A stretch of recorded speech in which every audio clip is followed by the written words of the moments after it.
की हाथ की बात नहीं है। इसको थोड़ा गौर से समझना पड़ेगा साहब। सुख और दुख की जो स्थिति बनती है वो कर्म से, अपने भाग्य से आती है। बेटा बीमार हो गया, पत्नी बीमार हो गई, कोई नुकसान हो गया, किसने अपमान कर दिया, कहीं नहीं चाहिए वो बात हो गई, खेती बिगड़ गई, कहीं सस्पेंड हो गए, कहीं कोई बात ऐसी आ गई, कहीं कोई उलझन पड़ गई, किसी ने केस लगा दिया, कहीं उल्टा हो गया, अच्छा हो गया या बुरा हो गया, ये परिस्थितियां कैसे बनती है? भाग्य से। लेकिन बहुत मार्मिक बात यह है कि सुख दुख तो भाग्य से आते हैं, लेकिन सुखी दुखी होना भाग्य के हाथ की बात नहीं है, ये अपने अपने हाथ की बात है। सुख में हम सुखी हो तो हो, ना हो हमारी राजी, दुख में हम दुखी हो तो हो, नहीं तो नहीं हो हमारी राजी। मनुष्य जीवन में, कल आपको बुद्धि वाली बात बताई थी, विवेक जज्ञा सत्संग से तो सुख में इतराएगा नहीं और दुख में घबराएगा नहीं। सुख और दुख दोनों को देखेगा देखेगा पर भोगेगा नहीं। ये सत्संग की, विवेकवान की स्थिति आपको बता रहे हैं। सुख और दुख जीवन में आएंगे, आएंगे तो सही पर व्यापेंगे नहीं।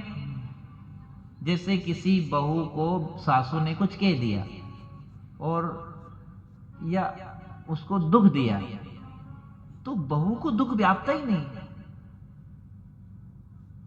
उससे पूछो, बेटा तू दुखी क्यों नहीं होती? तेरी सासू तुझे रोज चिल्लाती है, चिढ़ती है, तू जो बनाए उसको भी नुकसान करती है, जो ऐसा बोलती है, तुझे गाली भी देती है और तुझे प्रताड़ित भी करती है, तू दुखी क्यों नहीं होती है?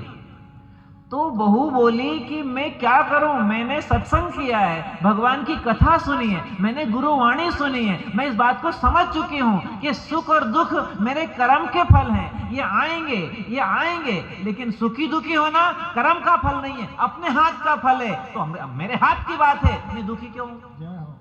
मेरे हाथ की बात है, मैं दुखी क्यों हूं? क्योंकि मैं सत्संगी हूं। और सुख आ जाए तो सुखी नहीं, और दुख आ जाए तो दुखी नहीं, समता में आ गए। अब बताओ, अब माया उसको परेशान कर सकती है? नहीं कर सकती।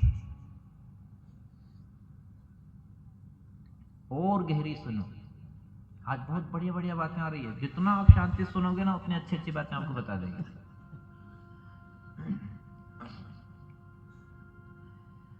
सुख दुख भोगना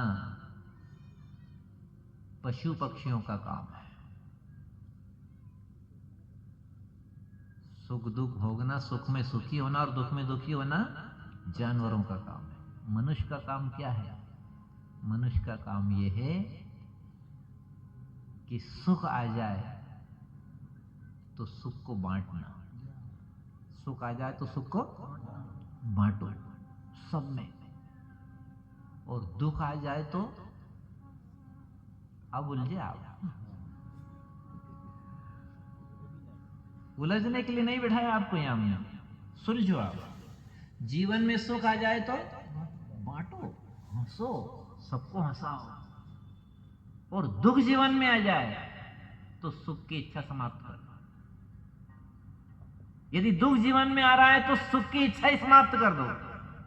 इसलिए दुख आ रहा है कि सुख की इच्छा छोड़ दो, और इसलिए सुख आ रहा है कि दूसरे को बांटो। अब सुख और दुख अपने अपने समय पे आने दो, आप नया कर लो। आप बोलो, नया कर लो। बहनों, नया इसी जिंदगी में कर सकते हो। नया पुरुषार्थ, नई सेवा, अगोतर सुधारना हो तो मनक जमारे में ही नया कर सकते हो। सुख को दुख को झेलते हुए, सदुपयोग करते हुए आप नया कर सकते हो। भजन करना नया कर्म है, सेवा करना नया कर्म है, दान पुण्य करना, पुरुषार्थ करना नया कर्म है, और सुख दुख को भोगना पुराना भाग्य का कर्म, भाग्य का खेल है। इसलिए आ रही है परिस्थिति, उसमें तो आप समता में रहो और नया कुछ अच्छा कर लो। ये जीवन नया करने के लिए है, पुराने को रोने के लिए नहीं है। ऐसा मेरा भाग में लिखा था। असो कई लिखो, मारी छाती पे मूंग दड़े, असी औलाद पैदा होगी, हे भगवान मारा कर्म में कई लिखो। भगवान बोलिया जो लिखो तेने देखो, अब चक्कर मत पड़, अब नया अच्छा कर ले ताकि अगला अच्छा बन जाएगा। बोले भागवत महापुराण की जय हो।